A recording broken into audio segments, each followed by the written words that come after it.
Go.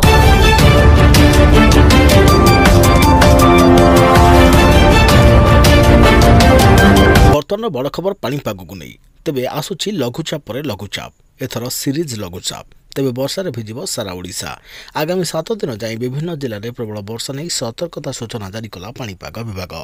जानिबा केउ सब जिला कौन रही डिटेल्स इनफर्मेशन ता पूर्व वीडियो को लाइक करंतु जदि पारुछंती आपनकर सांग साथी मानको वीडियोटी को शेयर करनियंतु जदि फ्रेंड्स आपण माने हमर ई चैनल ले नुआ ही वीडियो देखुछंती पूर्व केबे भी सब्सक्राइब करनाती तेबे निहाती चैनल को सब्सक्राइब करे सहित पाखरे आस्तुवा बेल आइकन को बजे रखतांतु तेबे पश्चिम केंद्र बंगोपसागर उपरे सृष्टि होइतवा लघुचाप एबे दक्षिण छत्तीसगढ़ उपर रहिছে लघुचाप प्रभाव दक्षिण ओडिशा रे भल वर्षा संभावना अछि तेबे आज ठारू वर्षा बढ़िबो तेबे आसंता शुक्रवार पर्यंत केंद्र और संलग्न उत्तर पश्चिम बंगोपसागर आउ एक लघुचाप सृष्टि हेब 19 रु वर्षार विस्तृति बढ़ियो बोली पाणीपाग विभाग पूर्वानुमान करिछि पाणीपाग विभाग आकलन कहूछि आज गंजाम गजपति रायगड़ा कंधमाल कलाहांडी और कोरापुट रे अधिक वर्षा होई पारे सेहिपर आसंता काली उत्तर और दक्षिण ओडिशा रे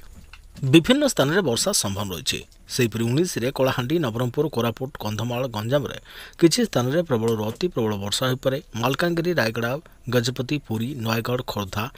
नुआपड़ा बलांगीर मयूरभंज केन्दुझर और कटकर विभिन्न स्थान में प्रबल अति प्रबल वर्षार संभव रही है कोड़े कलाहांडी नवरंगपुर कंधमाल बलांगीर रे प्रबल अति प्रबल वर्षा नहीं पाणीपाग विभाग आकलन करिछि मयूरभंज केन्दुझर बालेश्वर भद्रक नयगढ़ पुरी खोर्धा कटक कोरापुट मालकानगिरी रायगड़ा गंजाम गजपति और नुआपड़ार किछि स्थान में अधिक वर्षा हो पारे सेहिपरि 22 तारिख पर्यंत वर्षा लागि रहिब बोली पाणीपाग विभाग सतर्क सूचना जारी करिछि किछि जिले में वज्रपात सहित घड़घड़ी प्रबल वर्षा नहीं सतर्क सूचना जारी कर जाइछि एही समय घर पदा को न बाहरिया पई पाणीपाग विभाग सतर्क चेतावनी जारी कर जाइछि।